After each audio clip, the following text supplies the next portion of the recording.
السلام علیکم ورحمۃ اللہ تعالی وبرکاتہ نحمده ونصلی ونسلم علی رسولہ الکریم اما بعد فاعوذ باللہ من الشیطان الرجیم بسم اللہ الرحمن الرحیم ان اللہ وملائکتہ یصلون علی النبی یا ایہا الذین آمنوا صلوا علیہ وسلموا تسلیما اللہم صلی علی سیدنا ومولانا محمد معدن الجود والکرم وآلہ الکرام وابنہ الکریم وبارک وسلم صلاۃ وسلاما علیک یا رسول اللہ صلی اللہ تعالی علیہ وسلم۔ اس سے پہلے قسم کا بیان گزرا ہے۔ قسم کی 3 قسمیں بیان کی گئی: یمین لغو، یمین غموس اور یمین منعقدہ۔ عام طور پر جو قسم کھائی جاتی ہے وہ یمین منعقدہ ہوتی ہے، یعنی مستقبل کے تعلق سے، مستقبل میں آنے والے زمانے میں، فیوچر میں کسی کام کے کرنے یا نہ کرنے کی قسم کھائی جاتی ہے، اس کو یمین منعقدہ کہا جاتا ہے۔ اور اسی قسم کے توڑنے پر کفارہ بھی ہے۔ آدمی بعض اوقات گنہگار بھی ہوتا ہے اور اس میں کفارہ بھی ادا کرنا پڑتا ہے۔ اب اسی سے ملتی جلتی ایک چیز ہے جس کو منت کہا جاتا ہے، جس کو شریعت کی اصطلاح میں نذر بھی کہتے ہیں، اور اس کا مطلب ہوتا ہے کسی ایسی چیز کو اپنے اوپر واجب کرنا جو پہلے سے واجب نہ ہو۔ نذر کا مطلب کیا ہوتا ہے؟ جو چیز پہلے سے واجب نہ ہو اس کو اپنے اوپر واجب کرنا، اور اس کے کچھ شرائط ہے کہ وہ کیسی چیز ہو، کس چیز کی منت مانی تو پھر اس کا پورا کرنا ضروری ہو جاتا ہے، کس چیز کی منت نہیں مانی، کس چیز کی منت مانی تو اس کا پورا کرنا واجب نہیں ہے۔ تو یہ ساری تفصیلیں اس درس میں آئیں گی۔ قرآن مجید میں منت کے بارے میں کیا آیا ہے؟ اللہ تبارک و تعالیٰ قرآن پاک میں منت پوری کرنے والوں کی تعریف میں ارشاد فرماتا ہے: یوفون بالنذر ویخافون یوما کان شرہ مستطیرا۔ اپنی منتیں پوری کرتے ہیں اور اس دن سے ڈرتے ہیں جس کی برائی پھیلی ہوئی ہے۔ اب یہ کون سا دن ہے؟ قیامت کا دن ہے، جس کی برائی پھیلی ہوئی ہے، یعنی بہت سخت ہے اس کی برائی۔ تو یہاں دیکھیں منتیں پوری کرنے کا ذکر ہے، یہ نیک لوگوں کا تذکرہ ہو رہا ہے، ایمان والوں کا، متقین اور پرہیزگاروں کا تذکرہ ہو رہا ہے کہ وہ کیا کرتے ہیں؟ جب منت مان لیتے ہیں، کسی چیز کو اپنے اوپر واجب کر لیتے ہیں تو پھر اس کو پورا کرتے ہیں، پھر اس کو چھوڑ نہیں دیتے، منت ماننے کے بعد توڑتے نہیں ہیں، اس کے خلاف نہیں کرتے۔ اس آیت مبارکہ میں اللہ تبارک و تعالیٰ کے نیک بندوں کے وہ اعمال ذکر فرمائے جا رہے ہیں جن کی وجہ سے انہیں یہ ثواب حاصل ہوا، جو ثواب اوپر ذکر ہوا۔ اور پہلا عمل، 2 عمل ہیں اس میں سے پہلا عمل یہ ہے کہ اللہ پاک کے نیک بندے طاعت و عبادت اور شریعت کے واجبات پر عمل کرتے ہیں، ٹھیک ہے؟ یعنی فرما برداری اور عبادت میں جو واجبات ہیں اور شریعت کے جو واجبات ہیں، جو ضروری چیزیں ہیں، اس پر وہ عمل کرتے ہیں۔ حتیٰ کہ وہ عبادات جو واجب نہیں ہیں لیکن منت مان کر انہیں اپنے اوپر واجب کر لیا تو انہیں بھی ادا کرتے ہیں، یعنی جو واجبات آلریڈی ہیں، جو فرائض و واجبات، جیسے 5 وقت کی نمازیں فرض ہے تو اس کی تو پابندی کرتے ہی کرتے ہیں۔ ساتھ میں کبھی ایسا بھی ہوا کہ کوئی ایسی چیز جو پہلے سے واجب اور ضروری نہیں تھی، منت مان کر اس کو اپنے اوپر واجب اور ضروری کر لیا تو اب اس کو بھی ادا کرتے ہیں۔ جو پہلے سے فرائض، جو واجبات ہیں اللہ کی طرف سے مقرر کیے ہوئے، ان کو تو ادا کرتے ہیں، اور اگر منت مان کر کوئی چیز اپنے اوپر واجب کر لی تو اس کو بھی پورا کرتے ہیں۔ ان کی فضیلت اور ان کی خوبی اور ان کی تعریف اس آیت کریمہ کے اندر بیان کی گئی۔ اب منت کے بارے میں حدیث میں کیا آیا ہے؟ حضرت سعد ابن عبادہ رضی اللہ تعالی عنہ نے نبی کریم صلی اللہ علیہ وسلم سے سوال پوچھا کہ ان کی ماں کے ذمے منت تھی اور وہ پوری کرنے سے پہلے ہی انتقال کر گئی، ان کی والدہ کا انتقال ہو گیا منت پوری کرنے سے پہلے ہی۔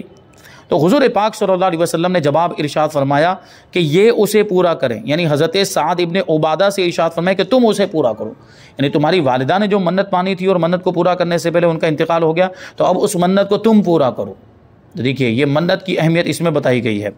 اب منت کی تعریف کہ منت کا مطلب کیا ہوتا ہے، یاد رہے کہ عرف میں ہدیہ اور پیشکش کو نذر اور منت کہتے ہیں۔ ہدیہ، پیشکش، یعنی کوئی چیز پیش کرنا، اسی لیے تو کہتے ہیں کہ جیسے کسی بڑے کو کوئی چیز پیش کریں، کسی بزرگ کو کوئی چیز پیش کرتے ہیں، یا پیر صاحب کو کوئی چیز دی، عالم صاحب کو کوئی چیز دی، تو کیا کہتے ہیں؟ یہ نذر ہے، یہ نذرانہ ہے، یہ ہدیہ ہے، یہ تحفہ ہے۔ جیسے کسی بڑے کو کوئی چیز پیش کرے تو کہتے ہیں کہ جناب یہ آپ کی نذر کی، یعنی آپ کی بارگاہ میں پیش کیا، نذرانہ، ہدیہ وغیرہ۔ اب نظر کی دو قسمیں ہیں، بیان کرتے ہیں نظر کی دو قسمیں، نظر شرعی اور نظر عرفی۔ نظر شرعی جس کا تعلق شریعت سے ہے، اور نظر عرفی جس کا تعلق عرف سے ہے، لوگوں کے رسم و رواج بول چال سے ہے۔ شرع میں نظر عبادت اور قربت مقصودہ ہے۔ شریعت میں جو نظر کہتے ہیں وہ ایک عبادت کا درجہ رکھتی ہے اور قربت مقصودہ کا درجہ رکھتی ہے، یعنی ایسا نیک کام جو مقصود ہو، یعنی اسی کا قصد کیا جا رہا ہو، اسی کا ارادہ کیا جا رہا ہو۔ جیسے میں آپ کو سمجھاؤں کہ کسی نے 10 دن روزہ رکھنے کی منت مانی کہ اگر میرا یہ کام ہو گیا تو میں جمادی الاولیٰ کے مہینے میں 10 دن روزہ رکھوں گا۔ اب اس کا وہ کام ہو گیا تو جمادی الاولیٰ کے مہینے میں 10 روزے رکھنے اس پر کیا ہو جائیں گے؟ واجب ہو جائیں گے۔ تو اب یہ عبادت میں شمار ہوگا کہ نہیں؟ یہ عبادت ہے اور قربت مقصودہ بھی ہے، کیونکہ یہ نیک کام بھی ہے، روزہ رکھنا بھی ظاہر سی بات ہے نیک کام ہے، اور مقصود بھی ہے کہ اسی کا قصد کیا گیا ہے۔ یعنی آدمی نے جب منت مانی تو اسی کا ارادہ کیا تھا، روزے رکھنے کا ارادہ ہی کیا تھا، یعنی ایسا نہیں کہ کوئی واسطہ اور ذریعہ اور وسیلہ ہو، نہیں، اصل مقصد ہی وہ ہے، روزہ رکھنا ہی، جس چیز کی منت مانی ہے وہی اصل مقصد ہو، تو اس کو قربت مقصودہ کہا گیا۔ اسی لیے اگر کسی نے گناہ کرنے کی نظر مانی، منت مانی، تو وہ صحیح نہیں ہوئی، کیونکہ نظر جو ہوگی وہ عبادت ہی کی ہوگی، منت جو ہوگی وہ کسی نیک کام کی ہوگی۔ گناہ کی اگر کوئی منت مانے گا تو وہ منت ہے ہی نہیں، وہ منت صحیح ہوگی ہی نہیں، اور اس کا پورا کرنا ضروری نہیں، کیونکہ گناہ کی منت ہے تو وہ ہوئی نہیں، وہ منت مانی ہی نہیں جائے گی۔ نظر خاص اللہ تبارک و تعالیٰ کے لیے ہوتی ہے، اور یہ جائز ہے کہ اللہ پاک کے لیے نظر کرے، اللہ تعالیٰ کے لیے منت مانی، اور کسی ولی کے آستانے کے فقراء کو نظر کے صرف کرنے کی جگہ مقرر کر دی، جیسے صدقہ کرنے کی اس نے منت مانی کہ اگر میرا یہ کام ہو گیا تو میں اتنے روپے صدقہ کروں گا، تو یہ بھی منت ہو گئی، یہ بھی شرعی منت ہے۔ اب اس نے اس کے لیے ساتھ میں وہ جو الفاظ بول رہا تھا، منت کے جو الفاظ بول رہا تھا، اس میں یہ بھی شرط لگا دی کہ اگر میرا یہ کام ہو گیا تو میں یہ صدقہ کروں گا، اتنے روپے صدقہ کروں گا، لیکن جیسے مثال کے طور پر خواجہ دانا کے مزار پر جو مستحقین فقراء ہیں ان پر صدقہ کروں گا، جو وہاں پر فقیر، جو واقعی حقدار ہیں، کچھ تو پیشہ ور ہیں، ان پیشہ وروں کی بات نہیں چل رہی ہے، جو واقعی حقدار ہو سکتا ہے ان میں سے کوئی ہوں، تو میں ان پر اس کو صدقہ کروں گا، تو یہ منت مانی تھی۔ کسی خاص ولی کے مزار، کسی اور ولی جیسے غریب نواز کے وہاں پر جا کر منت، وہ صدقہ کرنے کی جو ہے کہ یہ منت مانی تھی۔ مثلا کسی نے یہ کہا کہ یا رب میں نے نذر مانی کہ اگر تو میرا فلاں مقصد پورا کر دے کہ فلاں بیمار کو تندرست کر دے تو میں فلاں ولی کے آستانے کے فقراء کو کھانا کھلاؤں، یا وہاں کے خدام کو روپیہ پیسہ دوں، یا ان کی مسجد کے لیے فلاں سامان مہیا کروں گا، تو یہ نذر جائز ہے، کیونکہ نیک کام کی منت ہے، یہ نیک کام کی نذر ہو رہی ہے، تو یہ جائز اور درست ہے۔ شرعی نذر صرف اللہ پاک کے لیے ہی ہو سکتی ہے، کیونکہ اس کے معنی ہے غیر لازم عبادت کو لازم کر لینا، جو عبادت پہلے لازم نہیں تھی اس کو اپنے اوپر لازم کر لینا۔ اب اس سے پتہ چلا کہ جو عبادت پہلے سے لازم، ضروری، واجب اور فرض ہے اس کی منت ماننا درست نہیں ہے۔ جیسے 5 وقت کی نماز فرض ہے، اب کوئی یہ کہے کہ میرا اگر یہ کام ہو گیا تو میں 5 وقت کی نماز پڑھوں گا، تو بھائی وہ تو ویسے بھی پڑھنی ہے، 5 وقت کی نماز تو پہلے سے فرض ہے، اس کے منت ماننے کی وجہ سے فرض ہوئی ایسا تو نہیں ہے، پہلے سے فرض ہے، یہ منت درست نہیں، کیونکہ وہ 5 وقت کی نماز ہے تو اس کو ویسے بھی پڑھنی ہے، تو یہاں 5 وقت کی نماز کی منت ماننا درست نہیں ہوگا، یہ شرعی منت نہیں ہے۔ ہاں، اس نذر کا مصرف اولیاء اللہ کے غریب مجاور بھی ہو سکتے ہیں، جیسا کہ اوپر بیان ہوا۔ اب نذر کی دوسری قسم جسے نذر عرفی بھی کہتے ہیں، نذر لغوی بھی کہتے ہیں اور نذر عرفی بھی کہتے ہیں، جو نذرانے کے معنی میں ہے، وہ مخلوق کے لیے بھی ہو سکتی ہے، جیسے بزرگان دین کے لیے نذر و نیاز کی جاتی ہے، ہم کہتے ہیں نا غوث پاک کی نیاز، غریب نواز کی نیاز، غریب نواز کی نذر، غوث پاک کی نذر، مزارات پر چادر چڑھانے کی نذر مانی جاتی ہے، اور اسی طریقے سے اس طرح کی جو نظریں ان کا پورا کرنا ضروری نہیں ہوتا، البتہ ان کا پورا کرنا بہتر ہے۔ نذر عرفی، جیسے کہ ہمارے یہاں پہ عام طور پر وہ ناریل کا مسئلہ چلتا ہے کہ میرا یہ کام ہو گیا تو میں فلاں ولی کے مزار پر ناریل چڑھاؤں گا، تو یہ بھی نذر عرفی ہے، اس کا پورا کرنا بھی واجب نہیں ہے، یہ شرعی نذر نہیں، یہ شرعی منت نہیں ہے، کیونکہ شرعی منت کے لیے کچھ شرطیں ہیں، اس کو بھی آگے بیان کریں گے کہ کیا کیا چیزیں ہونی چاہیے تب وہ شرعی منت بنے گی، وہ شرعی نذر بنے گی۔ تو ناریل چڑھانے کی نذر ماننا، یا نیاز کرنے کی نذر ماننا، یا جو ہے کہ مزارات پر چادر چڑھانے کی نذر ماننا، یہ نذر عرفی ہے، اس کا پورا کرنا واجب نہیں ہوتا، اگر کوئی نہیں بھی پورا کرے تو گنہگار نہیں ہے، البتہ بہتر یہ ہے کہ اس کو بھی پورا کیا جائے۔ شرعی منت جس کے ماننے سے شرعاً اس کا پورا کرنا واجب ہو جاتا ہے، اس کے لیے چند شرطیں ہیں، وہ یہاں پر بیان کریں گے۔ شرعی منت کب بنے گی، کب وہ شرعی منت بنے گی؟ پہلی شرط یہ ہے کہ ایسی چیز کی منت ہو کہ اس کی جنس سے کوئی واجب ہو، اس کی جنس سے کوئی واجب آلریڈی ہو۔ جیسے میں نے ابھی نماز کی مثال دی، یعنی نماز کی اگر کسی نے منت مانی، یعنی 5 وقت کی نماز تو پہلے ہی سے فرض ہے، اس کے علاوہ نماز پڑھنے کی منت مانی کہ میرا یہ کام ہو گیا تو میں 20 رکعت نفل نماز پڑھوں گا، تو نفل نماز پر غور کریں آپ، تو اس کی جنس سے کوئی عبادت واجب ہونی چاہیے۔ تو اس کی جنس سے کا مطلب کیا؟ اسی طرح کی، تو جو 5 وقت کی نمازیں ہیں وہ فرض ہے کہ نہیں؟ وہ اسی کی جنس سے ہیں کہ نہیں؟ نفل نماز ہی کی جنس، وہ بھی نماز یہ بھی نماز ایک ہی جنس ہے۔ تو ایسی چیز کی منت مانی جا رہی ہو جس کی جنس سے کوئی عبادت واجب ہو، جیسے روزہ، ابھی روزہ نفل روزے کی منت مان لی، کہا کہ اگر میرا یہ کام ہو گیا تو میں 20 روزے رکھوں گا، تو اب روزہ بھی فرض ہے کہ نہیں؟ رمضان کا روزہ اسی کی جنس سے ہو، یہ بھی ہو گیا۔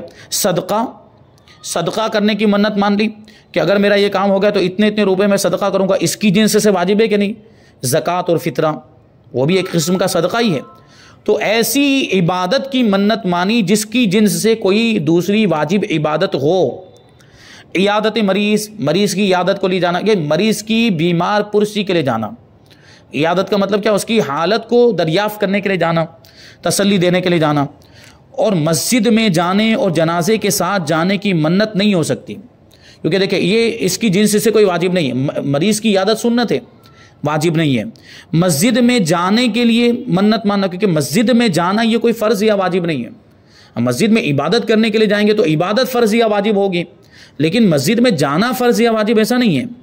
اور جنازے کے ساتھ جانے کی منت، نماز جنازہ فرض کفایہ، لیکن اس کے ساتھ جانا یہ فرض نہیں ہے، واجب نہیں ہے، سنت ہے۔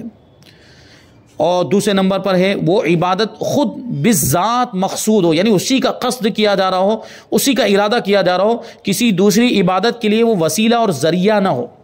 جیسے کہ وضو اور غسل، کہ وضو نماز کا وسیلہ ہوتا ہے، غسل بھی نماز کا وسیلہ ہوتا ہے، یعنی وضو اور غسل اصل مقصود نہیں ہوتے، ان سے کسی دوسری چیز کا قصد کیا جا رہا ہوتا ہے۔ وضو کیا کیوں جاتا ہے؟ کیونکہ اس کے ذریعے نماز پڑھنے کا ارادہ ہوتا ہے۔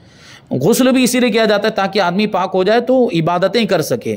تو غسل اصل مقصود نہیں ہوتا، وضو بھی اصل مقصد نہیں ہوتا، اس کے ذریعے دوسری عبادتیں مقصود ہوتی ہیں۔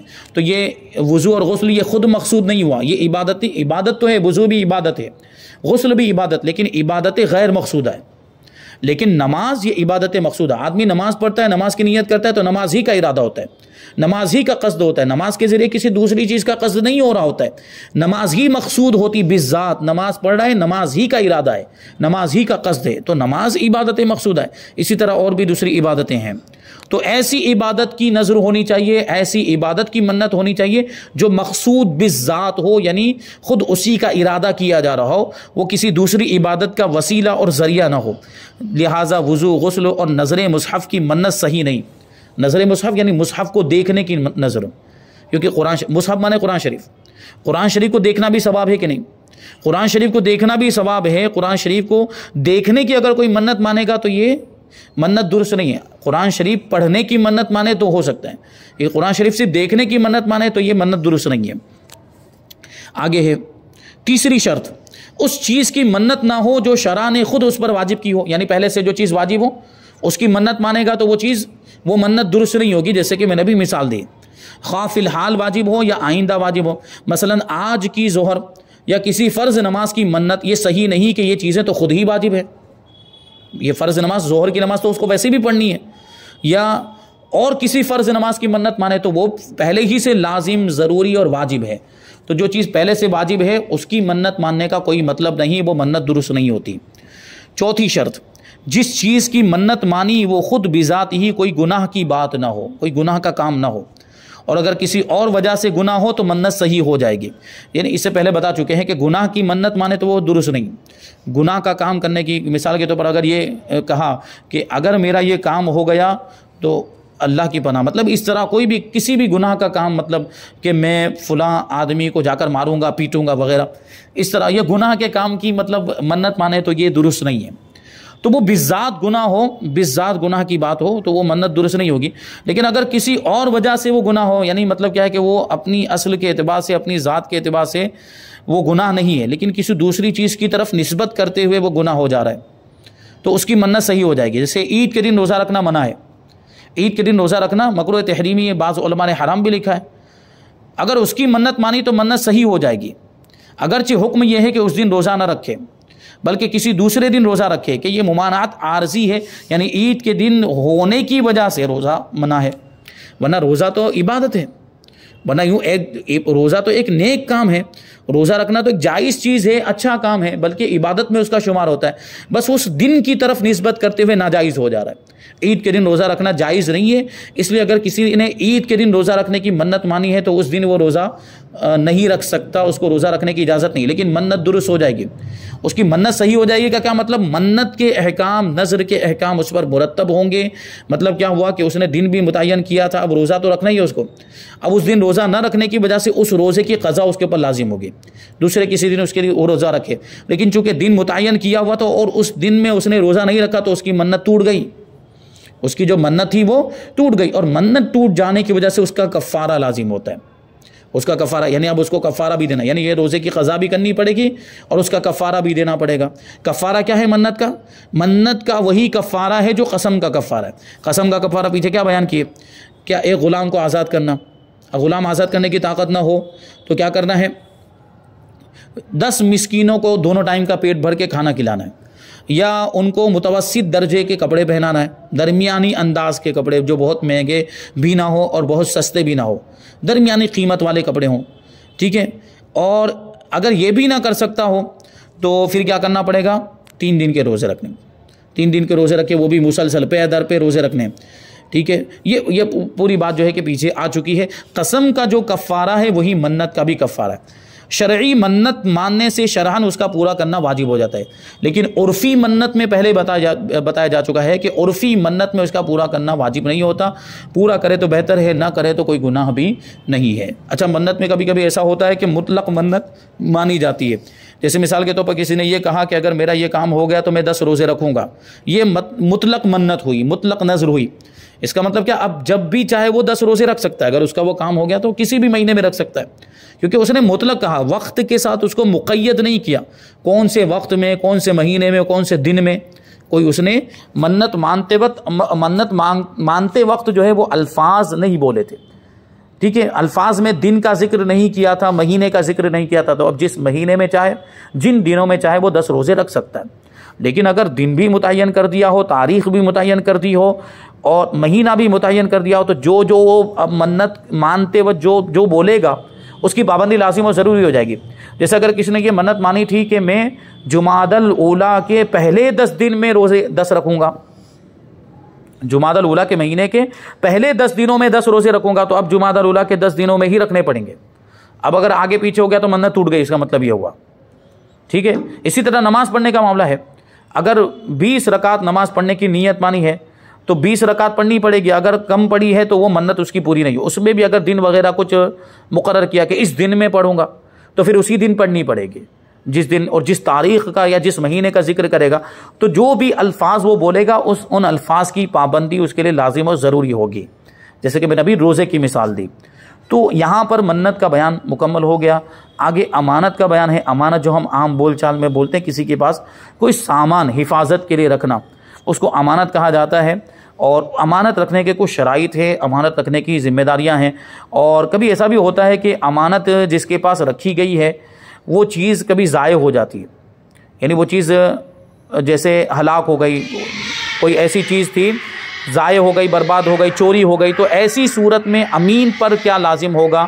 جس کے پاس وہ چیز رکھی گئی ہے اس کے پاس سے کیا اس کا تاوان لیا جائے گا یا تاوان نہیں لیا جائے گا؟ یہ ساری چیزیں ہیں. اور اس کے بعد عاریت کا بیان ہے. عاریت کا مطلب کیا ہوتا ہے کہ کسی کے پاس سے کوئی چیز استعمال کرنے کے لیے لینا بغیر کسی اجرت کے، بغیر کسی مزدوری کے. اگر ہم نے کوئی اجرت مقرر کر دی، کوئی کرایہ مقرر کر دیا تو یہ اجارہ ہو جائے گا. اور عاریت کا مطلب یہ ہوتا ہے کہ بغیر کسی اجرت کے ہم نے صرف استعمال کرنے کے لیے لیا اس کی اجازت سے. جیسے مثال کے طور پر کسی کے پاس سائیکل ہے تو ہم نے اس کے پاس سے سائیکل مانگی، بھائی مجھے بازار جانا ہے، مجھے بازار سے یہ سامان لانے کے لیے تم مجھے اپنی سائیکل دو تھوڑے وقت کے لیے، جتنی دیر میں وہاں سے جا کر آ جاؤں. تو اس نے دے دی آپ کو، ایسے ہی دے دی، بغیر اس کا کوئی کرایہ بھی متعین نہیں ہوا. تو یہ ہوا عاریت. اس کو عاریتاً لینا کہتے ہیں، اور انشاءاللہ تبارک و تعالیٰ اس کے بھی تفصیلی مسائل انشاءاللہ تبارک و تعالیٰ آئندہ درس میں شامل کریں گے۔ اللہ تبارک و تعالیٰ کی بارگاہ میں دعا ہے کہ جو کچھ بھی بیان ہوا اس پر ہم سب کو عمل کرنے کی توفیق عطا فرمائے۔ وما علینا الا البلاغ۔ السلام علیکم۔